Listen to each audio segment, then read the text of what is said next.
Je m'appelle Automney. J'ai 34 ans et je conçois des systèmes de sécurité pour gagner ma vie. Caméra, alarme, contrôle d'accès, tout cela. Je suis la personne que les gens riches appellent quand ils veulent dormir la nuit. Sachant que chaque recoin de leur propriété est sous contrôle. Ce à quoi je ne m'attendais pas. C'est que le système que j'avais installé pour protéger l'homme que j'aimais finirait par me protéger moi à la place. Je suis consultante en sécurité résidentielle depuis environ 8 ans. Ce n'est pas glamour, mais c'est un créneau et je suis doué pour ça.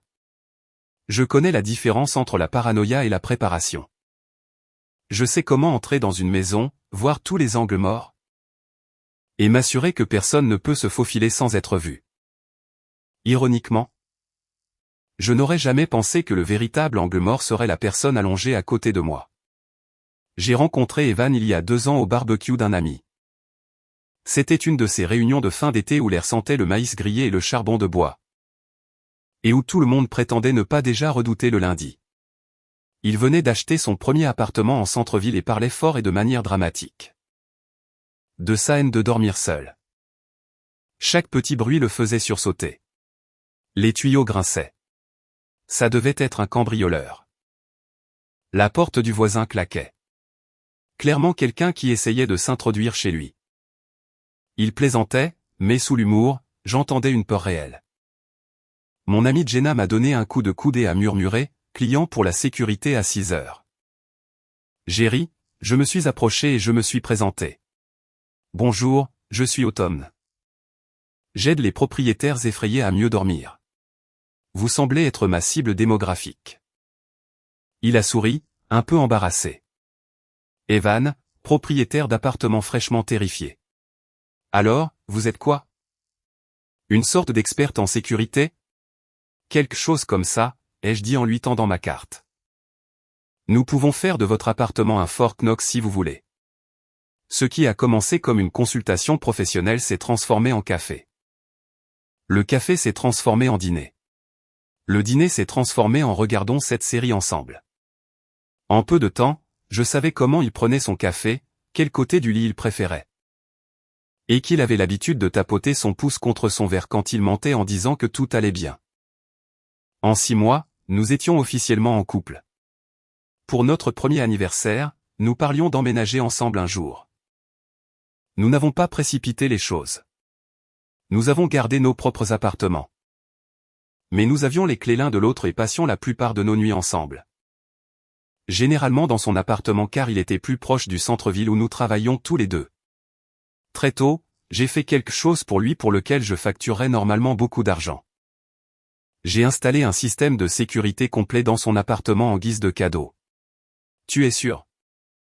Avait-il demandé quand je suis arrivé avec des boîtes de matériel. Ce truc n'est pas donné, Automne. Considère ça comme mon langage de l'amour extrêmement pratique, ai-je plaisanté. Je ne fais pas dans les fleurs. Je fais dans les détecteurs de mouvement. Nous avons installé une sonnette vidéo, 3 caméras intérieures, salon, cuisine et couloir. Et un système de serrure intelligente. Comme toujours, j'ai suivi mon protocole standard.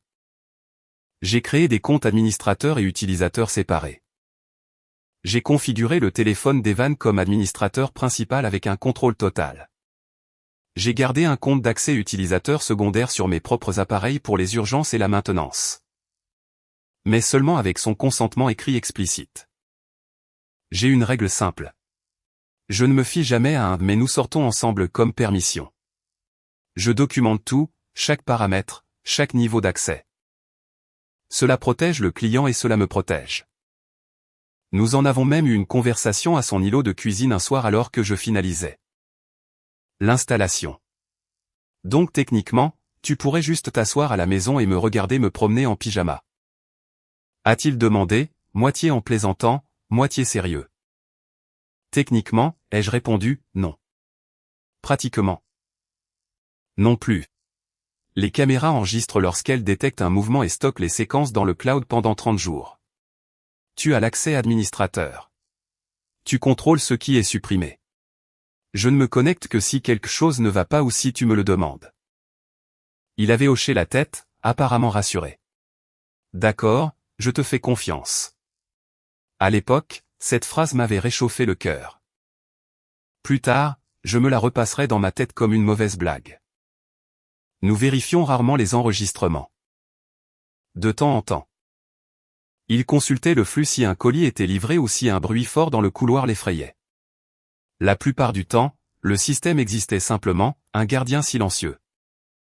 Je n'ai jamais utilisé mon accès pour jeter un œil quand il était à la maison. C'était une ligne que je refusais de franchir. Avance rapide jusqu'à il y a 3 semaines. Je revenais d'un voyage d'affaires de 4 jours à Phoenix. Un client fortuné m'avait engagé pour améliorer la sécurité de sa maison de vacances. C'était rentable, mais la chaleur du désert en septembre était brutale. Et au moment où je suis monté dans mon vol de retour, j'avais l'impression que mes os avaient pris un coup de soleil. Mon billet indiquait une arrivée à 1h30 du matin, ce qui est déjà tard. Mais en raison de vent favorable ou de la magie que font les pilotes, nous avons atterri juste après minuit. Je me souviens avoir regardé l'heure et pensé que je pouvais soit prendre un Uber jusqu'à mon appartement à l'autre bout de la ville, soit aller directement chez Evan. M'effondrer dans son lit et voler son oreiller comme je le faisais toujours. J'ai choisi Evan. À l'arrière du Uber, je lui ai envoyé un texto. Moi, atterri plus tôt. Serai là dans environ 10h15. Lu. Pas de réponse. Pas inhabituel pour lui à cette heure. Evan pouvait dormir à travers un tremblement de terre. Son immeuble était principalement sombre quand je suis arrivé. J'ai utilisé ma clé pour entrer silencieusement.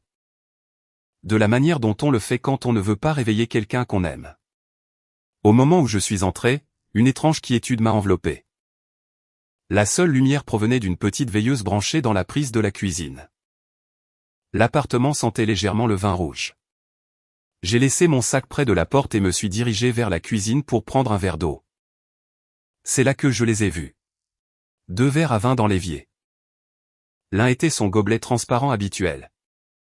L'autre un verre légèrement plus haut avec une faible marque de rouge à lèvres sur le bord. Mon cerveau a essayé d'être raisonnable. Peut-être qui cela est passé. Peut-être qu'ils ont regardé un film et qu'elle est partie. Il avait des amis. J'avais des amis. Nous n'étions pas le genre de personnes à paniquer pour ça. Pourtant, quelque chose dans la façon dont les verres étaient posés côte à côte. Comme s'ils avaient été posés en même temps, m'a noué l'estomac. Je me suis forcé à ne pas y penser et je me suis dirigé vers sa chambre au bout du court couloir. Marchant doucement sur le parquet, la pièce était sombre, les rideaux occultants tirés. Je pouvais distinguer la forme familière d'Evan dans le lit, tourné dos à la porte. Respirant lentement et régulièrement. Pendant un bref instant, le voir là m'a calmé. J'ai posé mon sac et suis allé dans la salle de bain pour me laver le visage. J'ai allumé la lumière. C'est là que je l'ai vu. Une trousse de toilette de femme posée sur le comptoir. Pas la mienne. C'était une trousse élégante à fermeture éclair avec un motif que je n'avais jamais vu auparavant. À moitié ouverte. Révélant des flacons de soins de la peau de voyage et un tube de rouge à lèvres liquide qui correspondait un peu trop parfaitement à la couleur sur le verre dans l'évier. Le son dans mes oreilles a changé. C'était comme si quelqu'un avait allumé un bruit blanc à l'intérieur de mon crâne. Je suis resté très immobile. Mon cœur s'est mis à battre assez fort pour que je le sente dans ma gorge. C'est peut-être à une amie. Peut-être que quelqu'un a dormi ici pendant mon absence. Peut-être qu'il me l'a dit et que j'ai oublié. Mais Evan n'avait mentionné personne dormant ici, et je n'oublie pas ce genre de choses. J'ai éteint la lumière et je suis retourné dans la chambre. Mon esprit s'agitant frénétiquement pour essayer de reconstituer une version des événements qui ne fasse pas mal. Je me suis penché sur lui et j'ai touché doucement son épaule. « Evan » ai-je murmuré.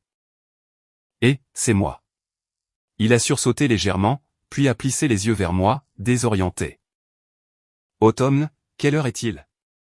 Juste après minuit, ai-je dit. Mon vol est arrivé plus tôt. Il a cligné des yeux plusieurs fois, puis m'a fait un demi-sourire endormi.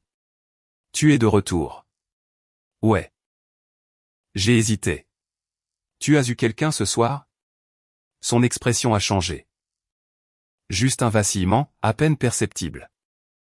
Mais j'ai bâti toute une carrière en remarquant les plus petites choses. Ouais, a-t-il dit après un temps, se frottant le visage. En fait, Lena du travail ne se sentait pas bien au happy hour. Son appartement est loin à travers la ville. Alors je l'ai laissé se reposer ici un peu le temps de se reposer. Elle est partie il y a, je ne sais pas, 1 heure. Mon cœur s'est glacé. Lena, ai-je répété. Je connaissais ce nom. Il l'avait mentionné avant, sa collègue. Talentueuse, célibataire, promue récemment. Ouais, Elena, a-t-il dit un peu trop nonchalamment. Ne sois pas jalouse, d'accord? Elle ne se sentait pas bien. J'étais juste un être humain décent. J'ai dégluti. Elle est partie il y a 1 heure. Ouais, a-t-il hoché la tête, puis s'est retourné sur le dos. Elle a appelé un Uber. Tu te fais des idées pour rien, chérie. J'ai essayé de garder ma voix neutre. Elle a laissé sa trousse de toilette dans ta salle de bain. Cela l'a fait hésiter juste 1 seconde, mais l'hésitation était là. Oh, c'est vrai. Elle loge à l'hôtel parce que son appartement a été inondé, a-t-il dit rapidement. Elle avait ses affaires avec elle au bar. Elle a dû les oublier ici. L'explication aurait pu avoir du sens. Mais quelque chose n'allait pas. Il ne croisait pas mon regard. Sa main tapotait le drap près de sa hanche. Vite, de façon erratique, son tic. D'accord, ai-je dit doucement. Je te fais confiance. Les mots avaient le goût du verre dans ma bouche. Je suis survolté à cause du vol, ai-je ajouté. Forçant un sourire qu'il ne pouvait pas voir dans le noir. Je vais vérifier quelques emails dans le salon. Il a expiré, soulagé. Trop soulagé. Ouais, bien sûr. Je vais me rendormir. Je suis sorti, mes jambes bougeant d'elles-mêmes. Dans le salon, je me suis assise sur le canapé et j'ai ouvert mon ordinateur portable. Le tableau de bord de sécurité familier s'est illuminé. J'ai fixé l'écran de connexion pendant un long moment, mon curseur clignotant comme une question.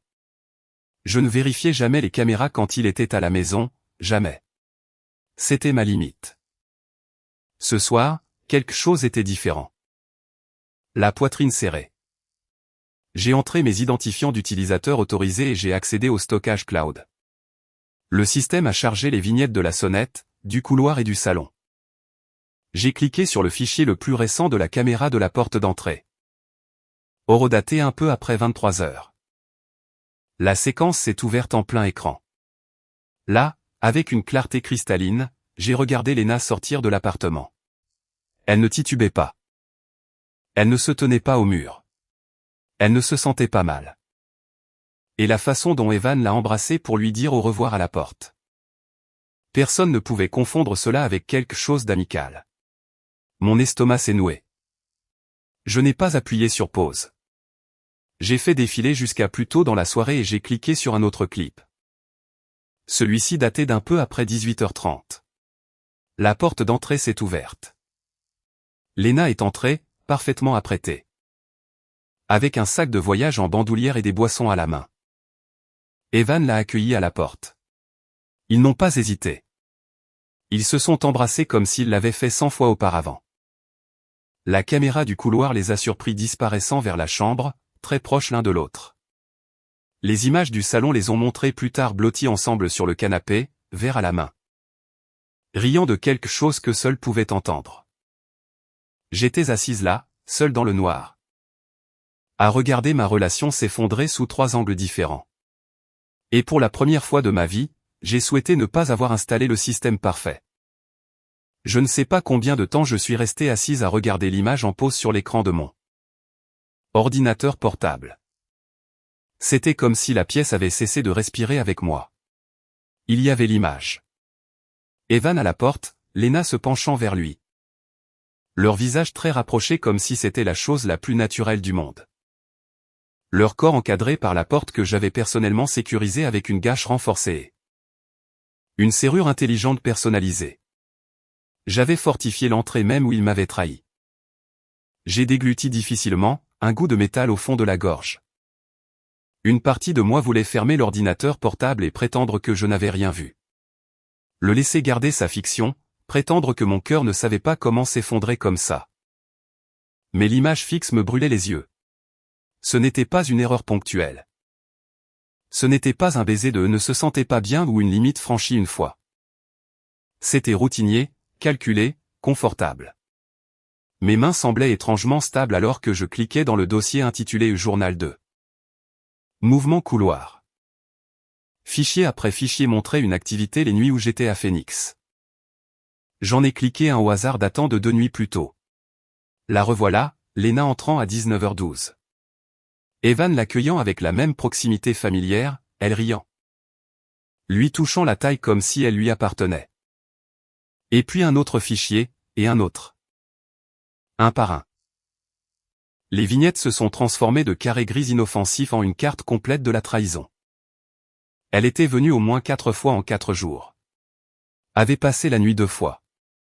Partait tôt le matin, se faufilant comme si elle pensait que personne ne la remarquerait. Sauf que les caméras ont tout enregistré. Je me suis adossé au canapé, fixant le plafond. Ma poitrine ne me faisait pas mal. Elle semblait vide, creusée. La trahison seule suffisait à me briser. Mais la façon dont il m'avait regardé dans les yeux quelques minutes plus tôt. Les mensonges désinvoltes, la confiance, cela me donnait la chair de poule. Mais quelque chose me titillait encore, quelque chose de plus profond. Quelque chose auquel je n'avais pas encore mis de mots. C'était la façon dont il avait dit Lena plus tôt. Trop facile, trop fluide, trop familier. Et puis je me suis souvenu. Il y a des mois, nous buvions du vin dans ce même salon, blotti aux extrémités opposées du canapé. Il avait divagué sur le stress au travail, la restructuration de l'équipe. Les nouvelles promotions à l'étage. Il avait mentionné nonchalamment, Lena a encore été promue. Elle est douée. Mais je ne sais pas. C'est en quelque sorte mon ex d'il y a des années. Nous n'avons pas duré longtemps. Rien de dramatique. Je n'y avais pas prêté attention à l'époque. Les gens ont un passé. Moi aussi. Mais maintenant, en regardant la façon dont ils interagissaient. La façon dont son corps se courbait contre le sien, la familiarité automatique entre eux. Il n'y avait rien d'il y a des années là-dedans. Mon téléphone a vibré faiblement sur le coussin à côté de moi, me faisant sursauter. Je l'ai retourné. 2h04 du matin. Un courriel indésirable. Rien d'autre. L'appartement était silencieux. À travers le couloir, je pouvais entendre Evan bouger dans son lit. Ignorant la lueur fantomatique de l'écran de l'ordinateur portable révélant ses secrets. J'ai pris une respiration lente et tremblante. J'avais besoin de l'entendre mentir à nouveau. Non pas parce que je doutais des images, non pas parce que je voulais une confession tordue. Mais parce que je voulais de la clarté, une conclusion. Je voulais regarder l'homme qu'il était vraiment, pas celui que je pensais aimer. J'ai refermé l'ordinateur portable à moitié et je me suis levé. Mes jambes semblaient appartenir à quelqu'un d'autre. En retournant vers la chambre, l'obscurité semblait plus lourde maintenant. Comme si les ombres elles-mêmes savaient ce qui s'était passé. J'ai allumé la lampe de chevet. Evan, ai-je dit doucement. Réveille-toi. Il a bougé, a gémi et s'est tourné vers moi. Qu'est-ce qui se passe? Il est tard. Je sais, ai-je dit calmement. Mais nous devons parler. Il a cligné des yeux, se les frottant. De quoi? De la situation avec Lena? Ai-je dit, en gardant ma voix douce, stable. Ça me dérange. Il a expiré brusquement, agacé. Automne, je t'ai dit qu'elle ne se sentait pas bien. Elle a dormi ici pour se remettre. Tu en fais toute une histoire alors que ce n'était pas nécessaire. Je l'ai observé attentivement. Alors, elle n'était là que ce soir? Il a hoché la tête. Oui, juste ce soir. C'est quoi ça, un interrogatoire?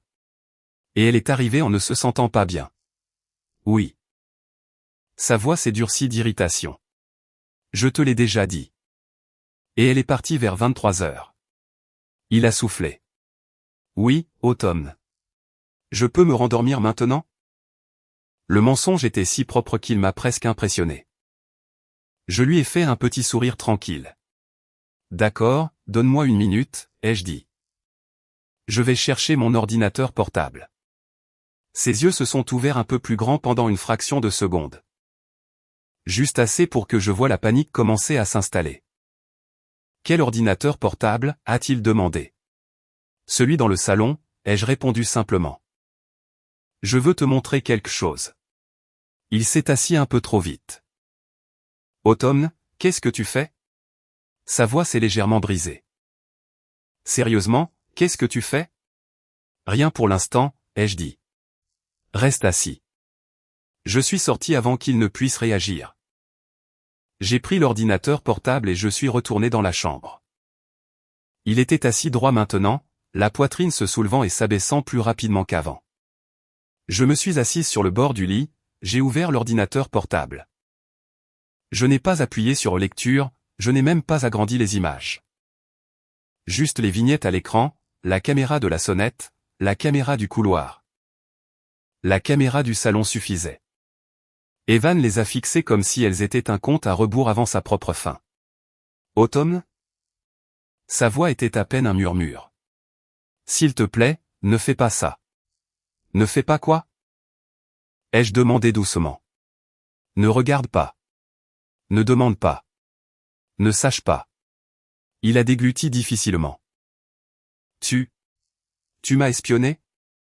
A-t-il bégayé. C'est insensé. C'est contrôlant. C'est une violation de la vie privée. Voilà. Le script exact que les tricheurs sortent toujours. Non, ai-je dit calmement. Je n'ai jamais rien vérifié pendant mon absence. J'ai seulement regardé ce soir parce que quelque chose ne semblait pas normal quand je suis entré. Il a secoué la tête rapidement. Ce n'est pas juste. Tu ne peux pas juste. C'est obsessionnel.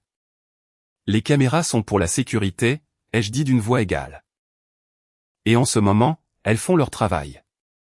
J'ai tourné légèrement l'écran vers lui. Pas complètement, juste assez pour montrer une image fixe claire. Evan à la porte, Lena dans ses bras, leurs lèvres pressées l'une contre l'autre. Horodatage 18h37. Il s'est figé?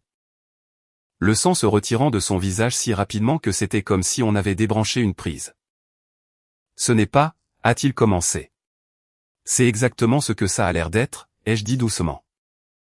Mais ce n'est pas grave. Tu n'as pas à expliquer. Il s'est levé d'un bond, arpentant la pièce, les deux mains enfouies dans ses cheveux. Autumn. Écoute. Je ne voulais pas que ça. Ce n'est pas. Tu me juges toujours. Tu analyses toujours chaque petite chose. Tu es. Evan, les jeux interrompus doucement. Regarde-moi. Il s'est arrêté. Tu m'as menti, ai-je dit. C'est tout. C'est toute l'histoire.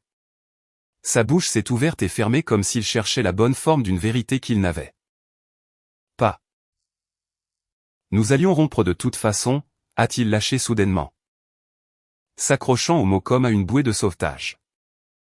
Toi, ton travail, tu ne prenais jamais le temps. Tu te souciais plus de tes stupides caméras que de moi.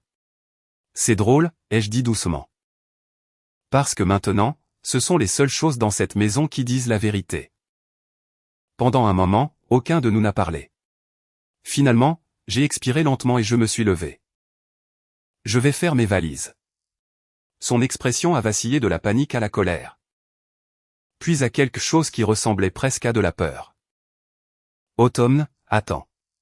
Mais je ne l'ai pas fait. J'ai emballé les quelques vêtements que je gardais chez lui. Ma brosse à dents, mon chargeur, j'ai tout plié soigneusement. Non pas parce que je ne souffrais pas, mais parce que je refusais de partir en colère. Avant de partir, j'ai ouvert le tableau de bord administrateur sur son téléphone et j'ai supprimé mon accès. Pas pour le punir, mais parce que je n'allais pas lui donner des munitions pour déformer l'histoire plus tard. J'ai fermé mon sac, l'ai mis sur mon épaule et suis passé devant lui.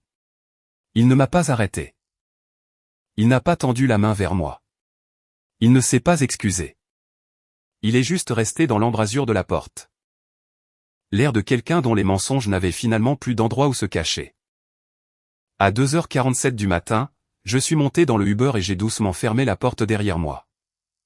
Pour la première fois depuis longtemps. Je n'étais plus tout à fait sûr de savoir où était ma maison.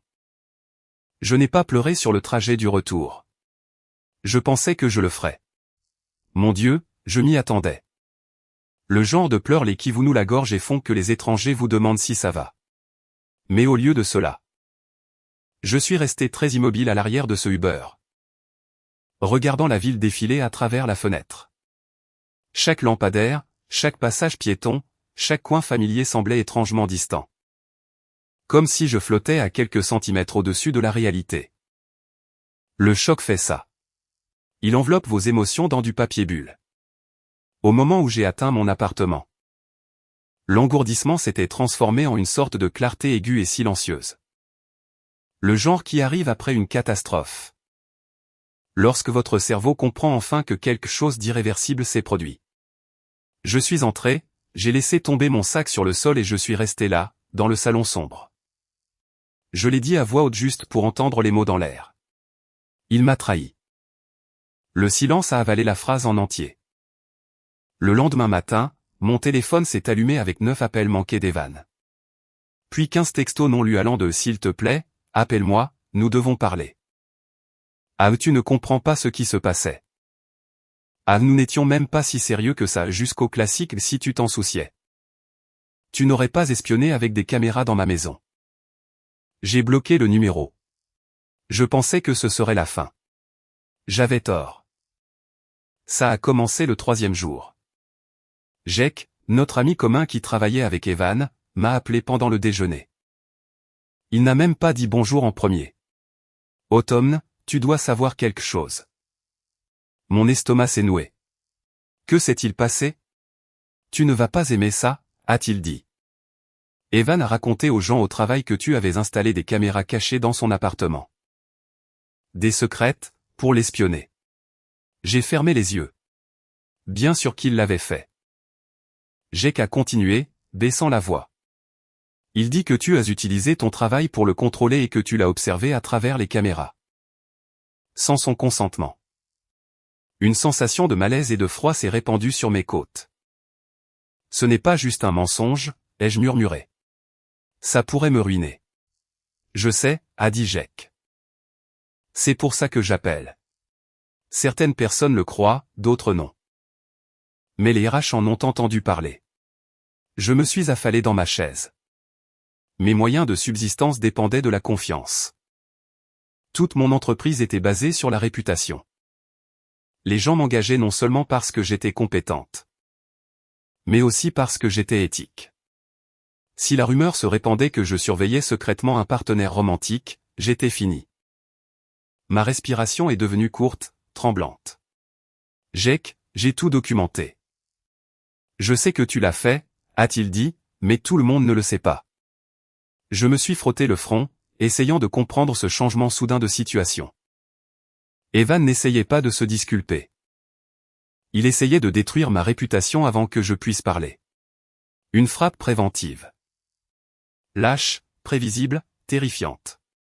Je suis désolé, Autumn, a dit doucement Jake. Je leur ai dit que les caméras avaient été installées il y a plus d'1 an avec sa pleine permission. Mais Evan déforme les faits en disant que tu l'as manipulé pour qu'il signe quelque chose. J'ai laissé échapper un rire amer. Incroyable. En fait, a dit Jake. C'est exactement ce à quoi je m'attendais. Ce type déteste prendre ses responsabilités. Je me suis forcé à respirer lentement, de manière contrôlée. Merci de me l'avoir dit, ai-je dit calmement. Je dois appeler mon avocat. J'ai rencontré mon avocate le lendemain matin, une femme pragmatique dans la cinquantaine. Les cheveux argentés tirés en un chignon bas, des lunettes perchées sur le bout de son nez. Son expression est restée parfaitement neutre alors que j'expliquais tout du début à la fin. Quand j'ai mentionné les enregistrements, elle a levé la main. Avez-vous oui ou non obtenu la permission écrite explicite de votre partenaire avant d'installer d'accéder aux caméras? Oui, ai-je dit. J'ai les documents. Et avez-vous déjà accédé aux caméras à son insu avant cet incident? Non, ai-je dit fermement. Jamais. Je peux montrer les journaux d'accès, elle a hoché lentement la tête. Alors légalement, vous êtes en règle. Légalement, ai-je répété. Mais pour ce qui est de la réputation, a-t-elle soupiré. La réputation est plus compliquée. S'il propage des mensonges sur vos pratiques commerciales, cela pourrait causer des dommages à long terme. Je vous recommande de prendre les devants avec les personnes qui comptent. J'ai froncé les sourcils. Vous voulez dire diffuser les enregistrements? Non, a-t-elle dit rapidement. Pas d'enregistrement intime ou privé. Mais assez pour établir que votre partenaire comprenait le système, a consenti à son installation et était au courant des caméras.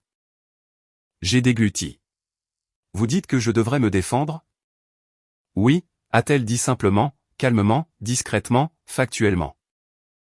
Avant qu'il ne remplisse les blancs avec de la fiction. Alors, j'ai fait quelque chose que je n'aurais jamais pensé devoir faire.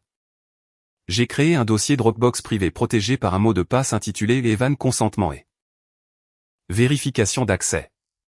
À l'intérieur, j'ai inclus une copie des formulaires de consentement qu'il avait signés. Des captures d'écran de son tableau de bord administrateur datant de plusieurs mois. Des horodatages montrant sa prise de connaissance des alertes de mouvement. Les images de Lena entrant dans l'appartement plusieurs jours de suite, rien d'intime.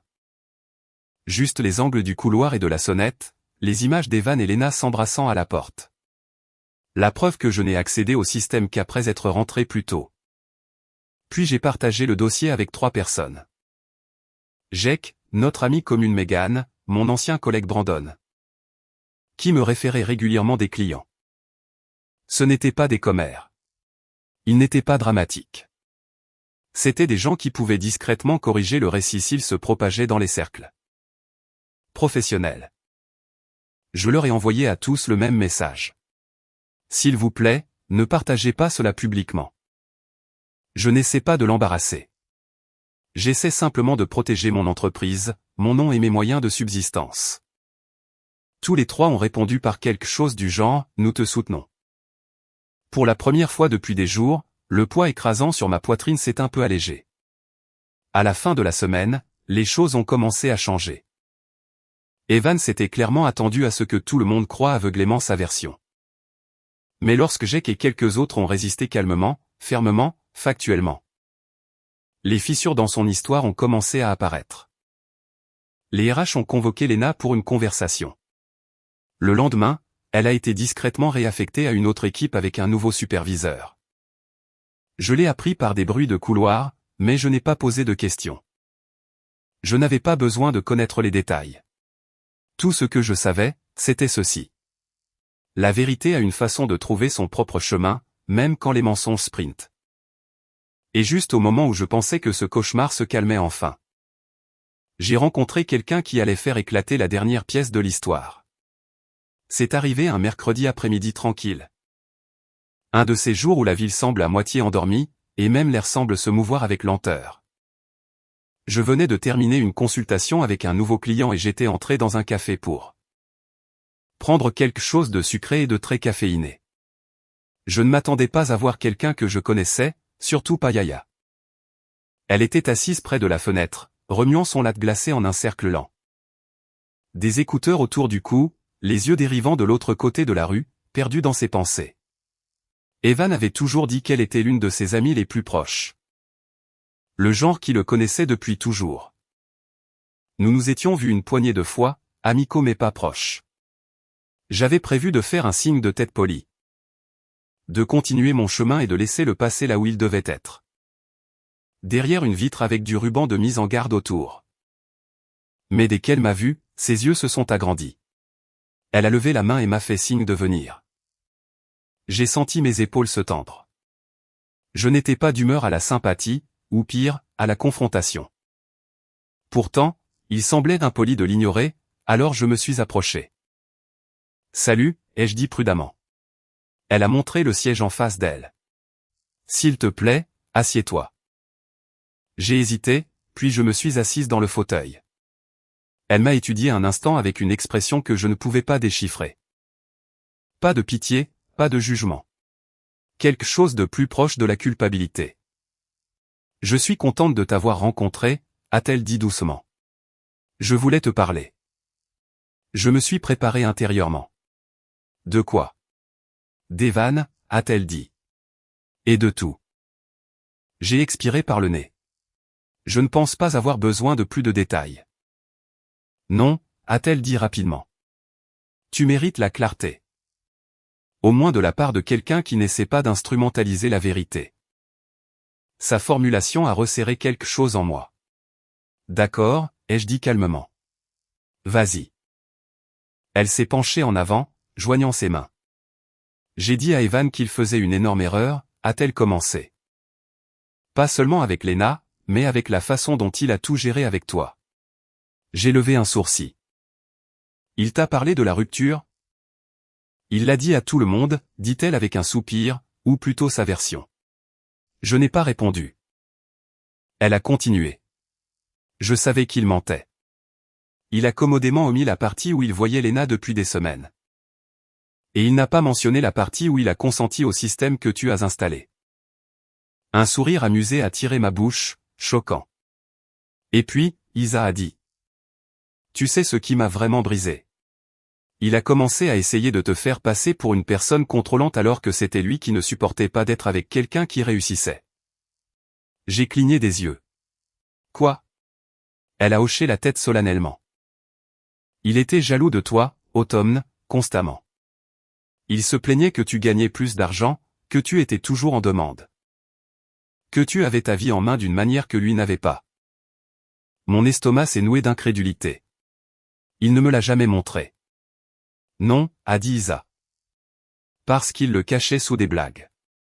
Tu sais comment il te taquinait sur le fait que tu étais trop sérieuse. Trop organisée, trop intelligente. Ce n'était pas de la taquinerie. C'était de l'insécurité. Une compréhension froide s'est installée en moi. Lourde, indéniable. Je pensais qu'il était juste enjoué, ai-je dit doucement. C'est comme ça qu'il voulait que tu le voies, a-t-elle dit gentiment. Mais il ne pouvait pas suivre. Pas avec quelqu'un comme toi. Elena, elle lui donnait le sentiment d'être nécessaire. Elle nourrissait son ego. Il avait plus besoin de ça que d'honnêteté. C'était une vérité cinglante, une qui s'emboîtait un peu trop parfaitement. Je me suis reculé, absorbant cela. Elle a laissé le silence s'étirer avant de reprendre la parole. Tu ne méritais pas ce qu'il a fait, a-t-elle dit. Pas même un peu. Et pour ce que ça vaut, les rumeurs qu'il a essayé de lancer. La plupart des gens n'y ont pas cru une fois qu'ils ont réalisé à quel point il était paniqué. Il a surestimé sa position. J'ai levé un sourcil. Paniqué. Oh oui, a-t-elle dit, les yeux écarquillés. Quand il a découvert que les gens résistaient, j'ai qu'en particulier. Evan a paniqué, a commencé à blâmer tout le monde sauf lui-même. Une petite chaleur inattendue a flotté dans ma poitrine. Jake m'avait défendu, Megan aussi, et maintenant Isla. Pendant un moment, je ne me suis pas senti si isolé. Eh bien, ai-je dit, ravalant mon émotion. Je suis contente que la vérité ait enfin rattrapé le coup. Isla a hoché la tête, puis a légèrement incliné la sienne. Puis-je te donner un conseil non sollicité? J'ai presque ri. Je suppose. Elle a souri doucement. Garde l'accès de ton prochain partenaire séparé de ton travail. Et peut-être, ai-je fait l'écho. Peut-être arrêter de sortir avec des gens dont tu améliores les maisons. Elle a fait un clin d'œil. Mais il y avait une vraie sagesse sous la plaisanterie. J'ai laissé échapper un rire haletant, un rire fatigué, mais réel. Ouais, ai-je dit, j'ai déjà mis en œuvre les deux politiques. Elle a souri, soulagée. Bien. Quand je me suis levé pour partir, elle a doucement touché mon poignet. Tu es plus forte qu'il ne t'a jamais fait sentir, a-t-elle dit calmement. Et tu vas t'en sortir. Mieux que bien. Pour la première fois depuis la rupture, je l'ai cru. En rentrant du café, je me sentais plus légère. Pas guérie, pas entière, mais plus stable. La vérité n'a pas tout arrangé. Elle n'a pas effacé la trahison ou l'humiliation. Mais elle a fait quelque chose de tout aussi important. Elle m'a rendu ma vie. Et alors que les jours se transformaient en semaines et que le bruit autour d'Evan s'estompait comme la fin d'une tempête. Quelque chose d'inattendu s'est produit. Pour la première fois depuis longtemps, j'ai commencé à mieux dormir. 6 mois plus tard, la lumière du matin filtrant dans mon appartement semblait différente. Plus chaude, plus calme, comme si le monde avait enfin cessé de retenir son souffle autour de moi. La vie avait repris un rythme régulier. Mon entreprise était florissante. Des clients sans stress, des contrats plus clairs.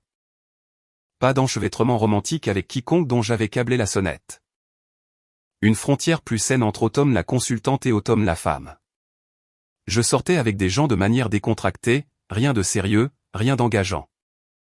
Juste des conversations lentes et une douce curiosité. Je ne me sentais pas pressé. Le traumatisme a une façon de recalibrer vos normes. Soudain, l'honnêteté de base semblait être un article de luxe. Et plus important encore, ma paix semblait intacte. Pas d'appel téléphonique soudain, pas de crise de panique nocturne. Pas d'explication à demi-vérité qui me grattait les nerfs. C'était calme, magnifiquement, glorieusement calme.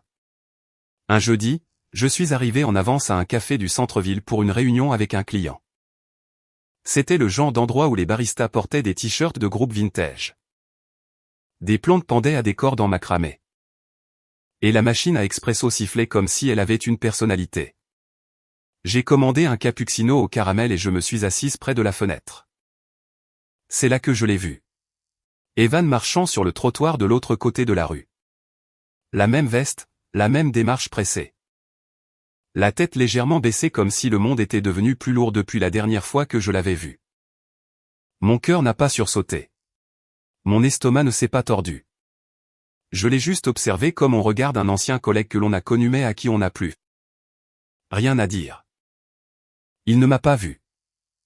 Il est passé devant la fenêtre, a tourné au coin de la rue, disparaissant dans la foule. J'ai pris une gorgée de ma boisson. Elle avait bon goût, meilleur qu'avant. Avant que je puisse y penser. Quelqu'un s'est glissé dans le siège vide en face de moi avec un soupir dramatique. C'était Jack. J'ai cligné des yeux. Est-ce une embuscade surprise? Il a souri. Détends-toi. Je prenais du café pour le bureau. Je t'ai vu à travers la fenêtre. Puis il a baissé la voix. Et ouais, je l'ai vu aussi. J'ai souri en coin dans ma tasse. Des ragots de bureau dont je devrais être au courant? Oh, plein, a dit Jack. Mais pas à propos de toi. J'ai arqué un sourcil. Continue. Il s'est penché en avant d'un air conspirateur. Tu sais comment Lena a été discrètement déplacée dans un autre département? Ouais. Eh bien, a-t-il continué. Il s'avère que l'enquête des RH ne concernait pas seulement elle. C'était à propos de lui. Je me suis redressé. Evan? Jack a hoché la tête. Apparemment, il avait contourné les règles à gauche et à droite. Pas seulement avec les relations au travail, mais avec les délais de rapport. Même de petites choses comme la déclaration correcte des dépenses. J'ai cligné des yeux, surprise. Il se plaignait toujours de la négligence de tout le monde au travail. Projection, a dit simplement Jack. L'homme était une intrigue secondaire ambulante. Je n'ai pas pu m'empêcher de rire. Ça colle. Puis il a ajouté plus sérieusement. Je pensais que tu devais savoir. La plupart des gens n'ont jamais cru l'histoire qu'il a racontée sur toi. La façon dont il l'a tournée le faisait paraître sur la défensive. Désespéré, et quand nous avons corrigé la chronologie, tout le récit s'est effondré. Une chaleur s'est répandue dans ma poitrine. Pas de la vengeance, juste du soulagement. Merci de m'avoir soutenu. Ai-je dit doucement. Jack a haussé les épaules. Tu mérites la vérité et franchement. Tu as géré ça mieux que n'importe qui d'autre. Je lui ai fait un petit sourire. Je suppose que j'ai été formé pour les catastrophes liées à la surveillance. Il a ri puis s'est levé. Eh bien. Si jamais tu as de nouveau besoin d'une référence personnelle. Demande. De préférence une qui n'implique pas de petits amis infidèles et de preuves vidéo basées sur le cloud. Notez. Il a pris ses cafés et est parti avec un signe de la main. Je suis resté assise là un long moment à regarder l'endroit où Evan était passé. Je ne me sentais ni en colère, ni triste, ni nostalgique. Juste contemplative. C'est là que ça m'a frappé. Si je n'avais pas installé ce système de sécurité, si je n'étais pas rentré tôt ce soir-là, si je n'avais pas écouté l'instinct silencieux que quelque chose n'allait pas, je serais probablement resté avec lui pendant des mois. Peut-être des années. Aimant la version de lui qu'il voulait que je voie. Pas celle qui existait quand il pensait que personne ne regardait. Je frotte mon pouce sur le bord de ma tasse. Les gens parlent des systèmes de sécurité comme s'ils étaient destinés à garder les étrangers à l'extérieur. Mais parfois ils gardent la vérité à l'intérieur. Parfois. Ils éclairent les choses que vous ne pouvez pas vous permettre d'ignorer. Parfois. Ils vous sauvent du futur dont vous ne saviez pas qu'il vous briserait. Je me suis levé. Jetant ma tasse juste au moment où ma cliente entrait par la porte. « Automne » a-t-elle demandé. J'ai souri. Commençons. Cette histoire est entièrement fictive et destinée uniquement à des fins de divertissement et d'éducation.